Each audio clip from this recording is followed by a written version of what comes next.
Ethan sifted through layers of dust, each particle a tiny time capsule. He was in the attic of Blackwood's last resident, a woman who'd vanished just like everyone else. He found them tucked away in a dusty trunk-old journals, their leather covers cracked and dry. The brittle pages whispered of a ritual, a desperate attempt to appease a dark entity. The ritual failed, the town vanished, the entries were fragmented, frantic. They spoke of a growing darkness, a hunger that consumed everything in its path. Ethan shivered despite the summer heat. These weren't ghost stories, this was a warning.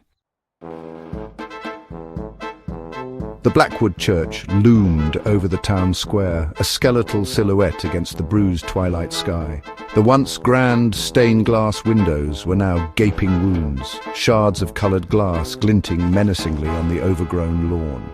Ethan pushed open the creaking door, a wave of cold air hitting him like an unseen hand.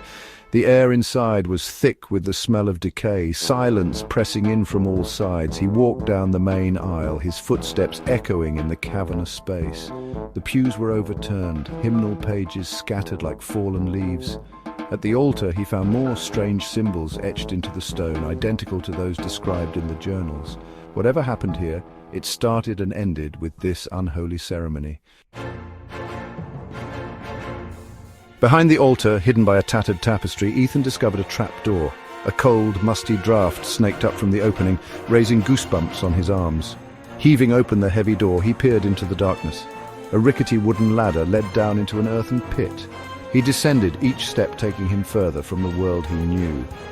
The chamber was small, the air thick and oppressive.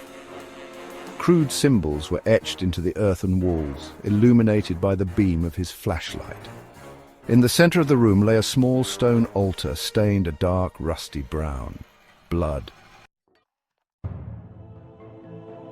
Lying on the altar, Ethan discovered a tape recorder, its casing caked with the same dark stain. He pressed play. A cacophony of panicked voices filled the confined space, a chorus of fear and desperation, then silence. A voice, raspy and ancient, whispered into the void. It has begun. The air grew colder. The shadows in the chamber seemed to deepen, to writhe. Ethan felt a presence solidify beside him, something ancient and hungry. He was no longer alone. He was the bait.